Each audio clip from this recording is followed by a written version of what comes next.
A lot of us are coming up on a year of the new normal. The uncertainty of not knowing when this will all end is frustrating and a little scary. Now more than ever, therapy is a way to find our way out when things feel especially dark. Talkspace lets you send and receive unlimited messages with your dedicated therapist in the Talkspace platform 24/7. To match with a licensed therapist today, go to Talkspace.com or download the app. Make sure to use the code SCARY to get $100 off of your first month and show your support for the show. That's SCARY and Talkspace.com. Hello, my dark darlings. I'm Markeia, and this is the Something Scary podcast. To our veteran listeners and those sheltering in the dark with us for the first time, welcome. How good is your sleep? Sleep is so important. Sleep is necessary for survival. It renews and revitalizes our bodies. But when we go to sleep, it's hard to know when we're having a nightmare or if what we're experiencing is real. We go to sleep, perchance to dream, or we go to sleep, perchance to scream. First, night terrors caught on tape, followed by good help that turns harmful. Then dreams become nightmares. Finally, in our featured story, a desperate insomniac does the unthinkable. I receive hundreds of creepy story submissions every single week, and of those, the scariest ones make it into our podcast, along with the story that we've chosen to animate and post over at youtube.com/snarled. If you have a tale you're dying to share, send me an email at somethingscary@snarled.com. If you'd like to support Something Scary, then consider joining our Patreon. As a patron, not only can you help the show and see ad-free episodes, but you can also be a part of the horror and hear your name featured in one of our podcasts or weekly video stories.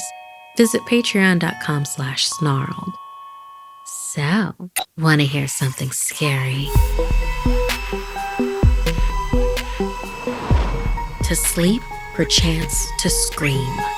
Sleepwalking can be scary when you wake up and don't know what just happened. But what's even more frightening is when you do remember. Like in this story, inspired by the sleepwalking TikToks of @SelenaSpookyBoo. Jordan woke up in a pool of blood on his bathroom floor. He looked around to assess and didn't see anyone else in the room. Using his achy arms, Jordan hoisted himself up on the sink. Catching a glimpse of himself in the mirror, he confirmed that he was covered in his own blood. Ty, his roommate, flung open the door. He was shocked at the sight, telling Jordan it looked like a crime scene. "You have got to see a doctor about your sleepwalking," Ty said, concerned. Jordan told him it was more than that. The dreams felt so real. Ty asked what he remembered as he helped his friend clean up the blood off of the floor. Jordan tried to recall his dream. He remembered it was the same large animal, a creature he'd seen many times before. It looked almost like a raccoon, but with horns. He thinks that it chased him into the bathroom, slammed his face against the sink, and knocked him out, hence the bloody nose. Ty proposed his theory. He told Jordan he was most likely sleepwalking again. He wandered into the bathroom, slipped on wet tile, and knocked himself out. Ty said he would set up the GoPros throughout the house so they could see what was really going on. The situation was beginning to get dangerous. The next morning, they reviewed the footage. They could see Jordan sleeping soundly. Then, he shot up from his bed and began pacing around his room. It looked like he was arguing with someone, but there was no sound coming out of his mouth. Ty said it looked like he was in a full-on nightmare. "Look there," Jordan shouted. He rewound the tape, and they could see as Jordan was arguing and mouthing words to himself. The chair in his bedroom moved. Ty, the forever cynic, rewatched this moment over and over and over as the fear sunk in. Someone else was in there. Believe me now? Jordan asked. Ty looked at Jordan with wide eyes. He had never looked so serious before, but this footage was enough to freak him out. Ty needed to know what they were dealing with, so he took to every community board he could find. He found photos of what was called the Alp. It was a demon that came in through your nightmares while you slept so that you could not scream. Jordan recognized the face. He wasn't sure if he was relieved to know he wasn't crazy or devastated to know it was all real. The two began to hatch a plan. Jordan would follow all of the suggestions that came up online, like leaving a broom by your bed and walking into your bedroom backwards. Ty would stay awake all night, and when Jordan got up, Ty would scan the room for object movement, throw a blanket over that area, and hopefully catch this thing. Jordan asked Ty what he would do if he caught the Alp. I won't be awake enough to help you if something goes wrong, Jordan said, feeling not so confident in their scheme. Ty assured him that all of the research said you have to invite the Alp to coffee the following morning, and then it will go away forever. Jordan couldn't help but laugh. The idea of that seemed absurd, but Ty said it was what he was going to do. Jordan prepared for bed as Ty was pounding Red Bulls to try to stay awake. Hours had passed and Jordan was still sound asleep. Jordan woke up to light coming in from his bedroom window. For the first time in a long time, he didn't remember having any nightmares. He got out of bed and noticed a trail of blood from his bedroom going to the living room. He quickly checked himself. He wasn't bleeding. Jordan's breathing heavied as he slowly followed the blood. When he peered out of his bedroom door, he couldn't bear the sight that lay before him. Ty was lying in a blood-soaked blanket, dead on the floor. When Jordan reviewed the footage, he saw himself get out of bed. The broom began to move, and Ty threw the blanket over it just as planned.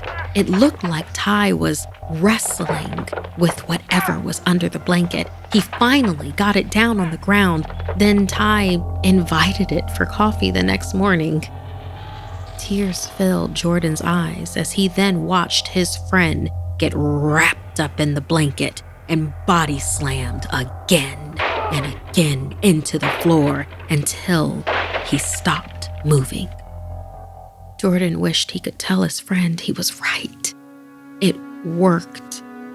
What Ty had done meant that it never bothered Jordan again.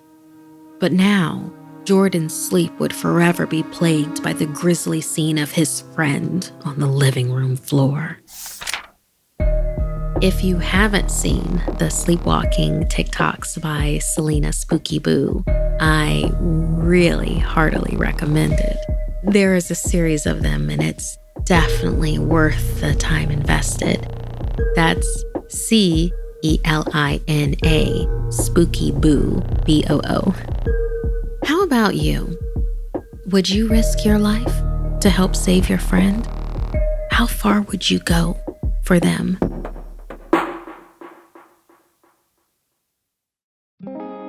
I wanted to hype our new sponsor, Ana Luisa.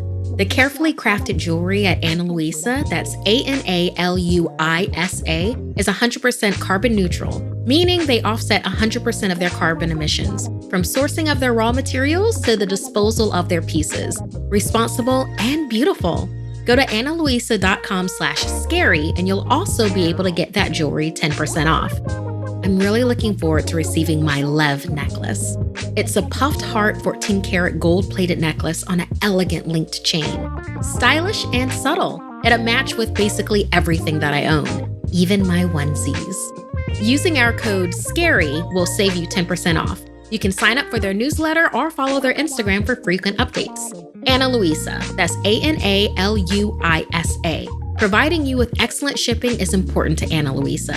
So either check out analuisa.com/scary or use our code SCARY for 10% off your next unique gift.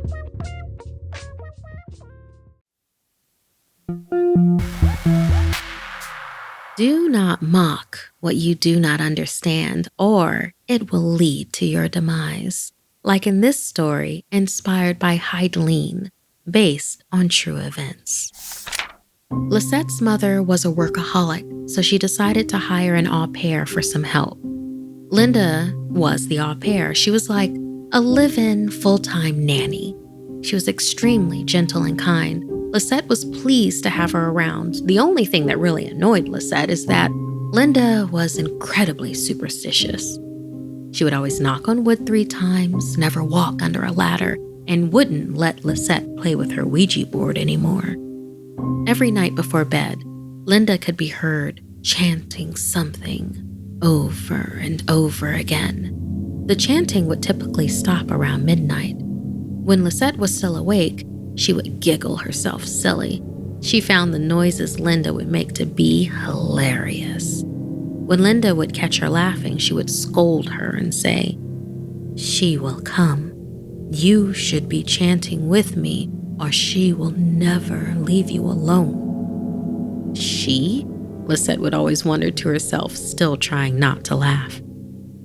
Then one night, while everyone was sleeping, Lisette woke up to the sound of a door creaking open. She opened her eyes and saw a shadow. Blinking frantically, trying to adjust her eyes to the dark, the room was pitch black, but somehow Lisette could still see the shape of the shadow. It stood beside her bed, chanting, but not like Linda's chants. These words sounded like gibberish, and the tone was much more disturbing. As Lisette struggled to understand if she was awake or if it was all a dream, the shadow slowly walked off. The next morning, she asked her mother if she had come into her room the night before. She said no. She then asked Linda if she did anything that night while Lisette was sleeping. She said no.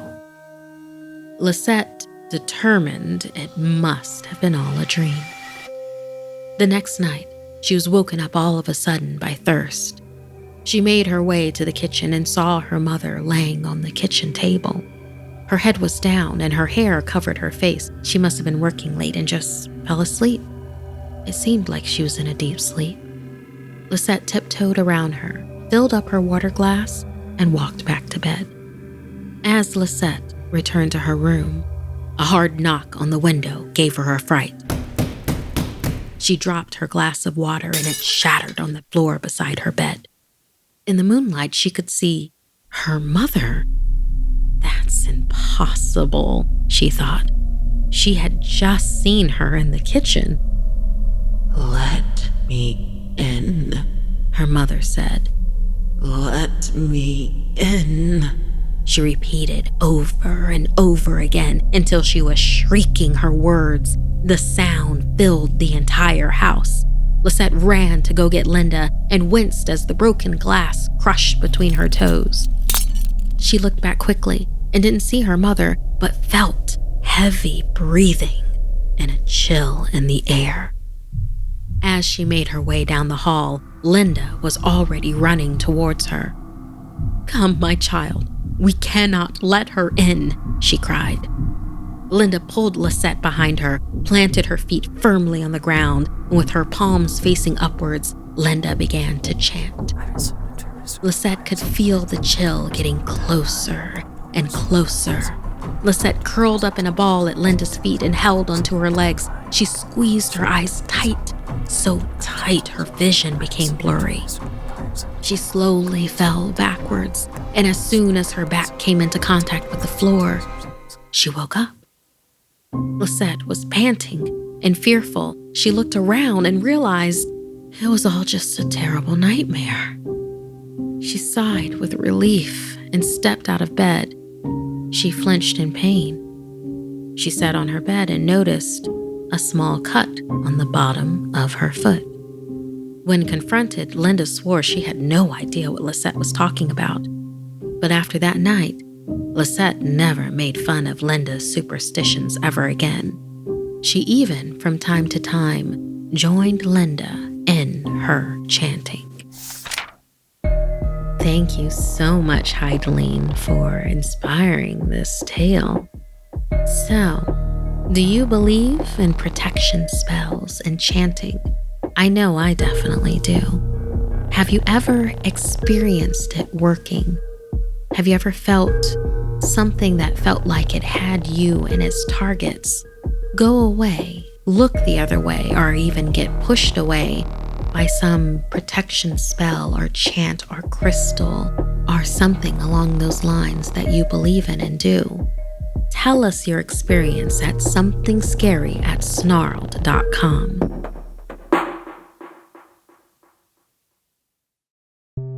A lot of us are coming up on a year of the new normal.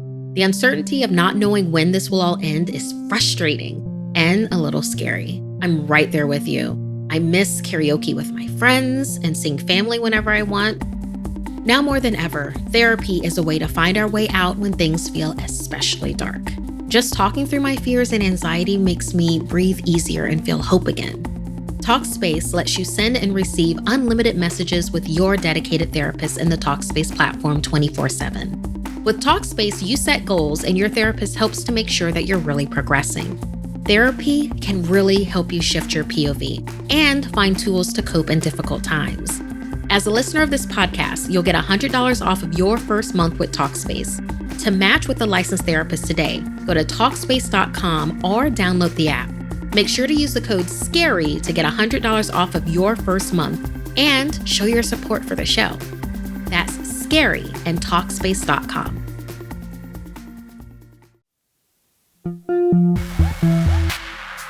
Do not underestimate the power that comes from a sacred item. When used properly, it will protect you. But like in this story inspired by Sarah, if used incorrectly, the sacred item can turn on you. Alma was excited for her big brother Nolan to return home from his trip to Arizona. He promised to bring her a dream catcher, a beautiful wooden hoop with an intricate web woven in the middle, decorated with beads and feathers of beautiful colors.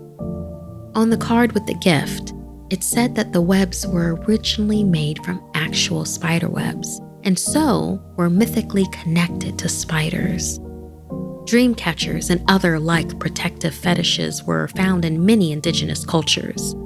The ones most Americans are aware of originated in the Native American Chippewa culture. It read that the dream catcher he had bought was meant to be hung above your bed so they can catch your nightmares and let only pleasant dreams through to you. Nolan rolled his eyes and scoffed at what he considered to be an unnecessary history lesson, saying aloud as he jammed the box amongst his luggage, "Who gives a rat's ass about where dream catchers come from?" He snorted loudly to anyone who could hear. "I just want something cute for my sister." That type of talk escalated as he made his way home until it became almost an inside joke with himself, making him chuckle frequently. Nolan didn't get home until late at night and didn't want to wake Alma, so he kept the dream catchers inside their cardboard box, tossing it somewhere next to his bed and settled into to sleep. That night, he had a terrible nightmare. He tossed and turned and startled awake. As he jolted awake, he saw a yellow light glowing just outside his open window. Blurry-eyed, he stumbled over to the window to see what it was and jumped backwards in terror when he saw a giant black spider with 8 yellow glowing eyes staring at him. The yellow light was coming from its eyes. Nolan screamed and ran for his bedroom door, but it was locked tight. The knob jammed. Nolan was trapped. When he turned back around, the spider was inside his bedroom, crouching on his bed. It was huge, as big as a house cat. It made a terrifying hissing sound. its eyes glowing brighter and brighter, almost blinding Nolan. Nolan screamed again as the spider shot its sticky web at him. It covered his face, silencing him. Behind him, Nolan continued to rattle the doorknob in a futile attempt of escape. The spider shot more of the netting, this time engulfing his arms, restraining him like a straitjacket. The grotesquely immense spider then turned away and moved around the room as if it was searching for something. Nolan then reared up to try to kick the door open, but the spider responded by tangling up his legs, knocking him down. The spider came and wrapped one more round of the tacky gauze-like tissue around Nolan's whole body, cinching the web around him tighter and tighter. Imprisoned in the spider's giant web, Nolan was terrified, immobilized and unable to utter a sound. He could barely breathe and feared he might suffocate. The yellow eyes bore down on him, so close he could feel the spider's hairs tickling his face. Just when he thought a lethal bite was coming, the spider ran for the box on Nolan's bedside table, the one with the dream catchers. It tore at the box with its fangs and tried to open it, but it could not. The spider grew angry and violent, thrashing around and hissing. When it failed to open the box, it used more webbing to secure the box to one of its legs. Then it turned back to Nolan, vengeance glowing wildly in its eyes, fangs dripping with venom. It lunged for Nolan and thudded loudly against the door. Nolan writhed and tried to kick, punch, anything, but he could not move a muscle and was completely defenseless. Finally, the spider sunk its sharp fangs into Nolan's neck, and he blacked out. As Nolan lost consciousness, Alma burst through the door and found him motionless on the floor. She looked around, but saw nothing out of the ordinary. There was nothing in the room. The only weird thing was Nolan, who appeared to be sleeping peacefully, but on the floor. Alma shook Nolan awake. He shot up, upright, terrified, flailing around, trying to rip the spider's webbing off of him, but there was nothing there. Alma wrapped her arms around him, soothing him, and eventually his breathing returned to normal. Nolan could not understand. Where had the spider gone? What happened to the webbing? Had he almost died? He spent the rest of the night in the living room. When it was finally morning and went to the bathroom to brush his teeth, he saw bite marks on his neck where the spider had attacked him. Nolan ran back to his room, searching frantically for any sign that the spider was real, but could find none. Until Alma came in and requested her highly anticipated souvenir. Remembering his earlier comments and wincing at how loudly he had voiced his disparaging remarks about other people's cultures, Nolan went to grab it, but he could not find the box with the dream catchers anywhere. It had vanished, just like the spider. Unfortunately for Nolan, that was not the end. See, the dream catchers had the opposite effect for him. Rather than shielding him from bad dreams, it summoned nightmares. When the nightmare spider bit Nolan in the neck, the venom left behind connected them together forever. To this day, Nolan is visited by the terrifying spider in his dreams every single night. Thank you so much, Sarah, for inspiring this dreamcatcher tale. I haven't had a dreamcatcher in forever. I usually sleep with some protective stones like moonstone to help clarify and help with lucid dreaming, but in particular help messages come through. But a dreamcatcher, I honestly don't know if I've ever actually had one. Have you? Also, are you afraid of spiders? Maybe you've been bitten by one? Are there any other animals that just make you terrified?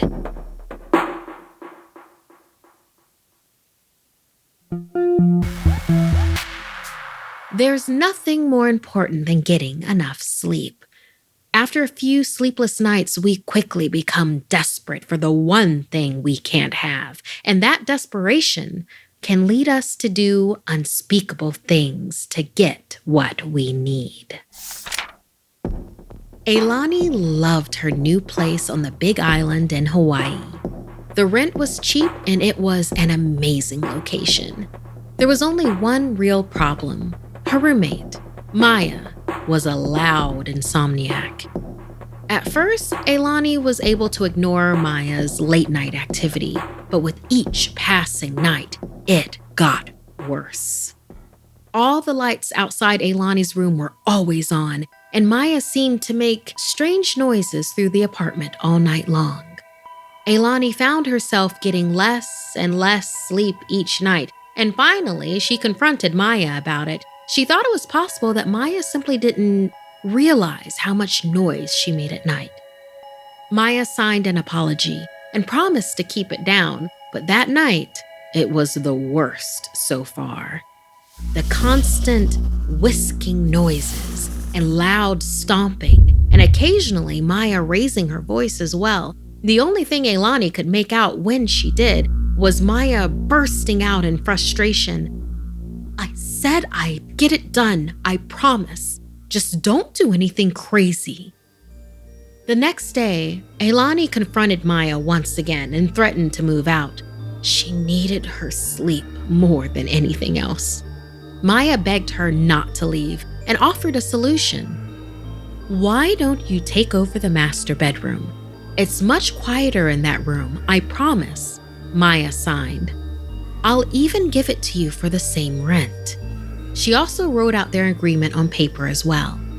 Ailani was reluctant to take the offer. The extra space would be nice for the same cheap rent, but she really couldn't afford to lose more sleep because of Maya's weird nighttime habits. Maya insisted that Ailani sleep in the master bedroom tonight just to see how it felt, and if she liked it, they could switch their stuff around tomorrow. Ailani agreed, hoping to finally get a good night's sleep. She had never been in her roommate's bedroom before and was surprised at how beautiful her bed was. Maya explained it was a very sturdy heirloom that had been in her family for generations. A 4-poster canopy bed made from ornately carved mahogany. Ailani couldn't imagine anyone having trouble sleeping in it. That night, she was relieved to find that the master bedroom was much quieter, and she soon fell into a restful and deep sleep.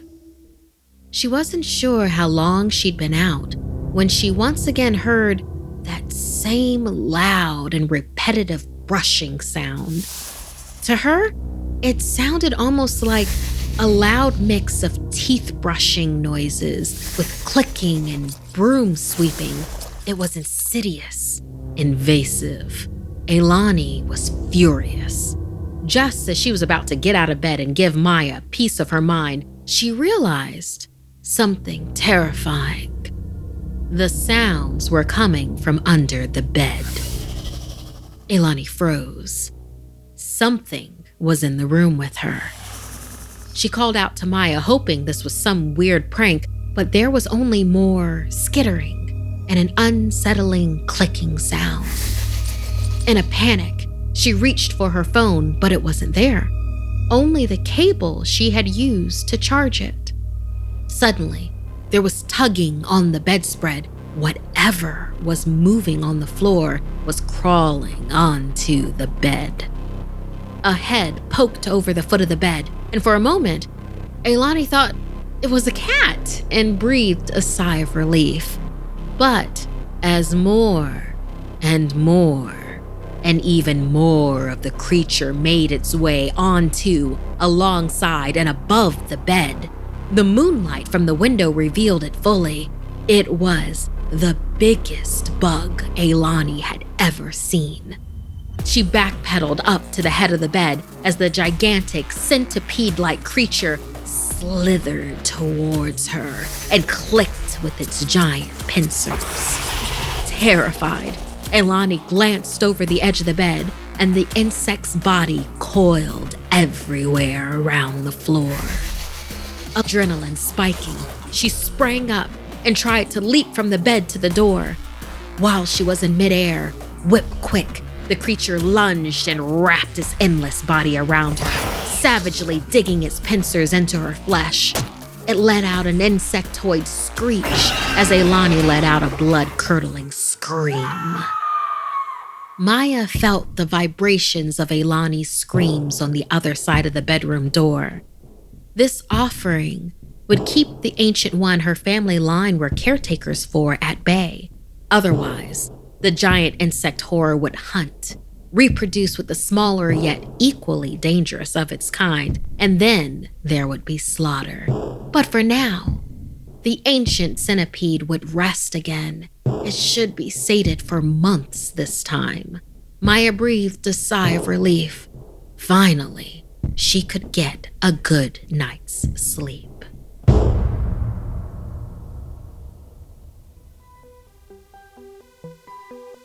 This week's podcast stories were edited by Markeia McCarty, Sarah Lukasiewicz, and Dennis Culver. Narration by Markeia McCarty. Audio edited and mixed by Fitz Harris. Art and graphics by Mari Carlson. Produced by Hannah Mullen and Markeia McCarty. Music by Sapphire Sandalo and Calvin Linderman.